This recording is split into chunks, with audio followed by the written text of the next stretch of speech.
ఇంట్లో ఉండే ఇంగ్రీడియంట్స్తో మనం చాలా ఈజీగా 10 మినిట్స్లో దోశలు అయితే తయారు చేసుకోవచ్చు.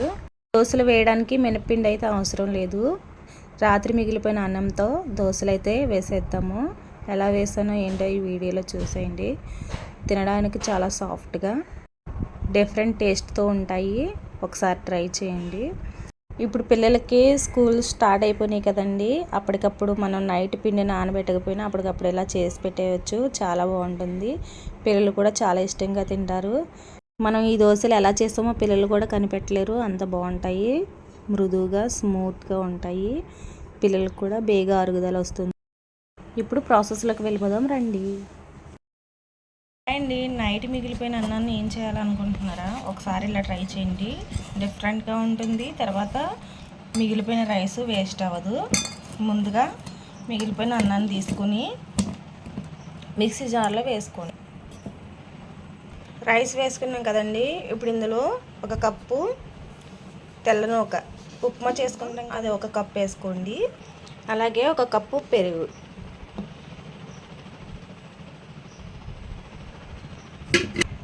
ఇందులోనే తగినంత సాల్ట్ వేసుకోండి. సాల్ట్ సరిపోకపోతే మిక్సీ పట్టాకైనా వేసుకోవచ్చు. అలాగే ఇందులో చిటికెడు వంట సోడా వేసుకోండి. ఇప్పుడు మిక్సీ పట్టేసుకుందాం అండి. మిక్సీ పట్టేసుకుని మనం దోశల పిండి ఎలా అయితే మిక్సీ పట్టుకుంటామో అలా మెత్తగా మిక్సీ పట్టేసుకుందాము. చూడండి, ఇలా అయితే మిక్సీ పట్టాం కదా. మధ్య మధ్యలో వాటర్ పోసుకుంటూ ఇలా మిక్సీ పట్టుకోవాలి. మిక్సీ పట్టుకున్న వెంటనే మనం దోశలు వేసేసుకోవచ్చండి. ఇదేమి నానవసరం లేదు. నానితే ఇంకా సాఫ్ట్ అయిపోయి దోశలు రావండి. అందుకని మనము వెంటనే దోశలు వేసేసుకోవాలి. ఇప్పుడైతే దోశలు వేసేసుకుందాము. ఇప్పుడు ఉప్పు చెక్ చేసుకొని దోశలు అయితే వేసేసుకుందాము. పిండి అయితే ఇలా ఉండాలి.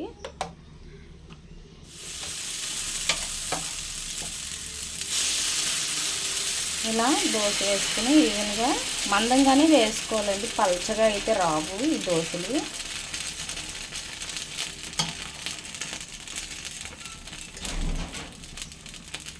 ఇలా ఆయిల్ పోసేసుకోండి. ఆయిల్ పోసేసుకుని సిమ్లో ఉడకనివ్వాలి. హై ఫ్లేమ్లో అయితే దోశ రాదు.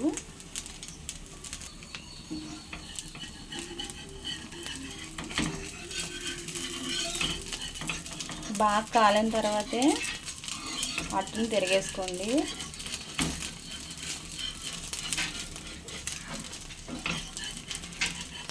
రైస్తో చేసే కదండి, చాలా సాఫ్ట్గా ఉండి కొంచెం సాఫ్ట్గా ఉంటాయి.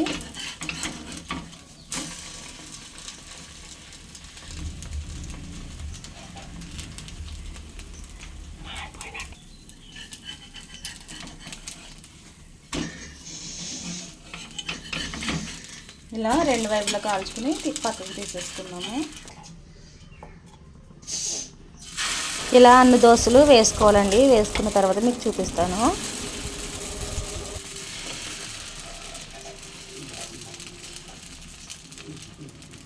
ఇలా మందంగా వేసుకోవాలి. సిమ్లో పెట్టుకోవాలి.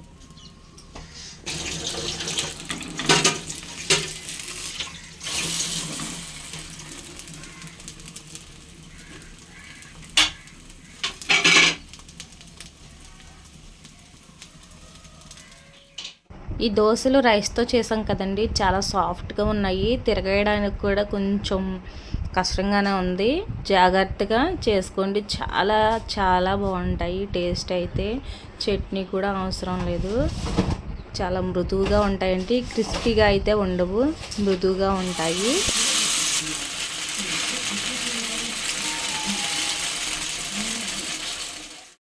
మీకు అన్ని దోశలు వేయడం ఎందుకు చూపిస్తున్నానంటే కొంతమందికి దోశలు వేయడం కూడా రాని వాళ్ళు ఉన్నారండి. వాళ్ళ కోసం చూపిస్తున్నాను. కేర్ఫుల్గా ఇలా తిరిగేసుకోవాలి.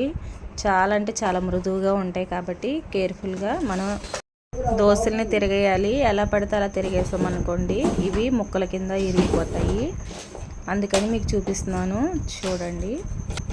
ఇలా రెండు వైపులో కాల్చుకున్నాక తీసేసుకోవడమే. సిమ్లో పెట్టుకుని కాల్చుకోవాలండి. హై ఫ్లేమ్లో పెట్టకూడదు.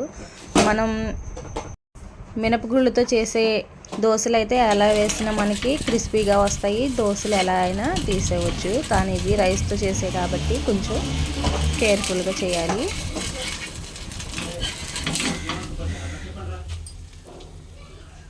చూడండి, దోశలు అయితే రెడీ అయిపోయినాయి. ఇవి టచ్ చేస్తేనే ఇరిగిపోతున్నాయి, అంత సాఫ్ట్గా ఉన్నాయి.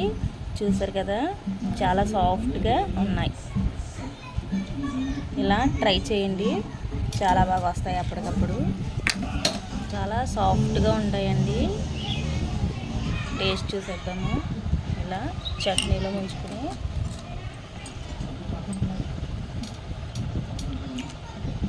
ఈ దోశలు చట్నీ లేకుండా తినేయచ్చు, అంత బాగున్నాయి. ఇలా డైరెక్ట్గా తినేయచ్చండి.